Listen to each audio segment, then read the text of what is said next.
Hold on to your helmets, because today's insight into Bears News Fan Report might just flip everything you thought you knew about this defense. Smash that like button and subscribe to Bears News Fan Report so you never miss a single behind-the-scenes breakdown.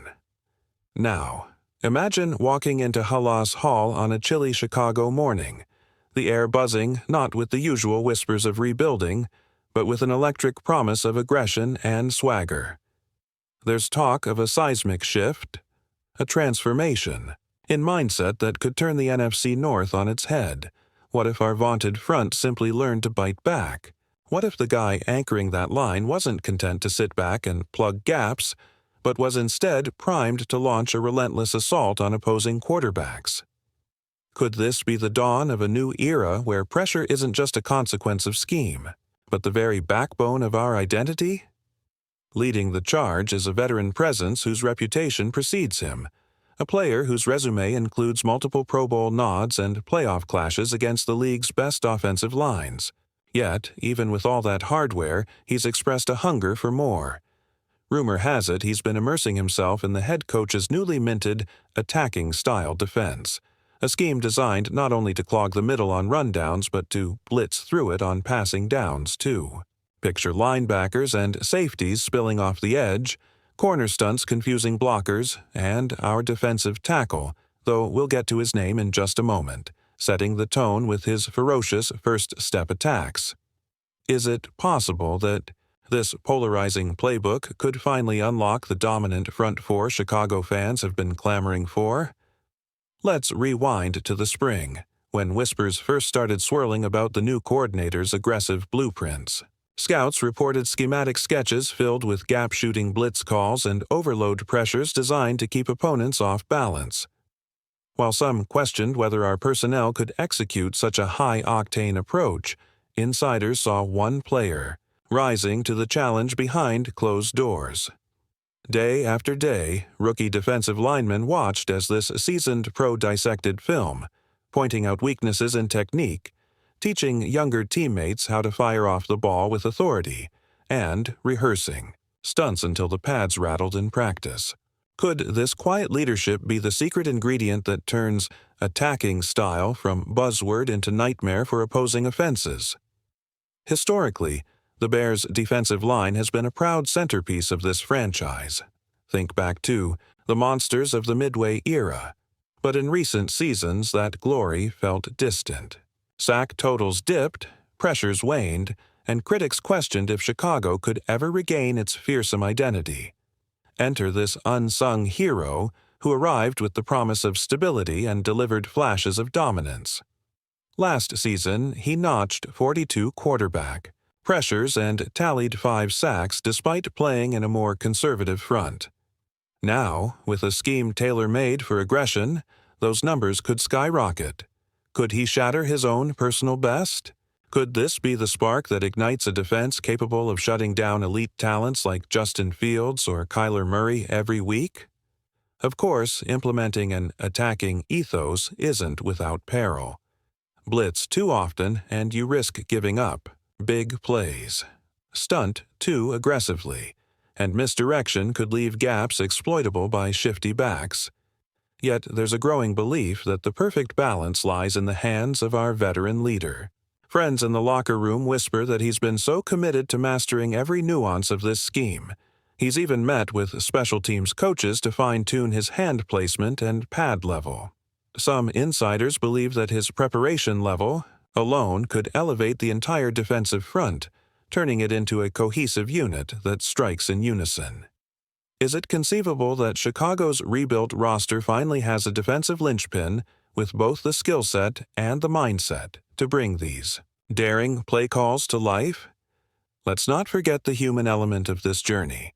Every hero's story involves adversity, and for this player, that meant battling through nagging injuries and adapting to a shifting NFL landscape where interior linemen often get lost in the shuffle.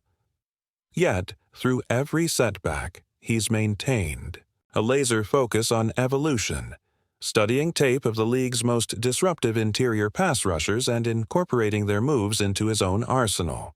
Now, under the guidance of a coach who preaches unapologetic assault, we could witness the culmination of years of refinement. Could this final chapter in his storied career be the one where he cements his legacy as the catalyst for a Bears defense reborn? Hit that subscribe button and ring the bell for Bears News Fan Report right now. Let's dive back into what could be the turning point in Chicago's defensive renaissance. Imagine mid-October in Soldier Field, crisp autumn air swirling around, the turf and the scoreboard reading a tight Giants-Bears contest. The offense just punted, and here comes your defense, charged with one mission: take the ball back. As the rival quarterback surveys the field, our interior line springs a stunt. A defensive tackle bursts through the A-gap like a freight train, sending the offense into panic. That's no accident. That's the embodiment of attacking style, defense in action, and at the center of it all is Grady Jarrett, a name that had fans buzzing long before Dennis Allen formally unveiled his scheme. But what does this aggressive approach really look like on film? First, picture Jarrett shifting his weight laterally in the blink of an eye, disrupting the blocker's leverage before he's even set up. Then, with a violent hand strike, he anchors the guard and frees a linebacker crashing off the edge. This blueprint, Jarrett isn't caged to play the rundown, he's a hybrid disruptor, able to collapse pockets and spy on gadget plays. Could this versatility make him the most dangerous interior rusher in the league? Considering he allowed pressure on fewer than 5% of his pass rush snaps last year, and now has permission to pursue quarterbacks unencumbered, it's not just possible, it's probable. Let's look at the data. In the 2024 campaign, Jarrett totaled 42 quarterback pressures and forced 2 fumbles, all while logging over 900 snaps. Now, analysts project that, under Dennis Allen's blitz-happy rotations, Jarrett's snap count might dip slightly, keeping him fresh, but his impact plays could skyrocket by 30%. If he hits 60 pressures and 5 sacks, we're talking about game-changing numbers that put him in elite company alongside Aaron Donald and Chris Jones. Could these statistical leaps turn Jarrett into the centerpiece of a defense that finishes top 5 in both sacks and turnovers? Bears Kingdom has good reason to believe so. Of course, no great story is without a subplot. What about durability? Jarrett already logged 9 NFL seasons and carries the mileage of countless collisions. Yet all offseason, he's been spotted, in the recovery room later than anyone else, dialing in on nutrition, strength training, and mobility drills designed to counteract the grind. Some trainers whisper that his body fat percentage dropped to D-line sprinter levels. Could this renewed physical peak extend his prime for another 2 years, long enough to mentor the next wave of Bears defensive stars? If so, the attacking style scheme might be just the prologue to an unprecedented era of dominance. And speaking of mentorship, remember those younger linemen watching in awe?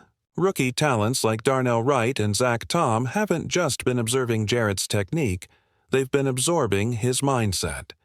By participating in those positional meetings, by hearing Jarrett challenge them to attack rather than absorb, the entire defensive front stands to upgrade its collective IQ. Imagine facing an offensive line that thought it could feast on inexperienced tackles, only to find a quartet of defenders slashing through the interior gaps. Could this alignment of veteran savvy and youthful exuberance spark a pressure cooker atmosphere that yields weekly game-defining plays? Fans are already picturing opposing QBs fumbling snaps or scrambling for their lives in the backfield. What do you think about this bold defensive evolution? Personally, I'm fired up by the idea of our Bears front scraping and clawing in every down, reminding the league that Halas Field is still a place of fear for quarterbacks. I can't wait to read your hot takes below. Let me know if you think Jarrett will shatter his career highs, or if you see any weaknesses in this aggressive approach. If you enjoyed this breakdown, give us a thumbs up, subscribe to Bears News Fan Report, and hit that notification bell so you're first in on every defensive update. Thanks for watching, and until next time, bear down.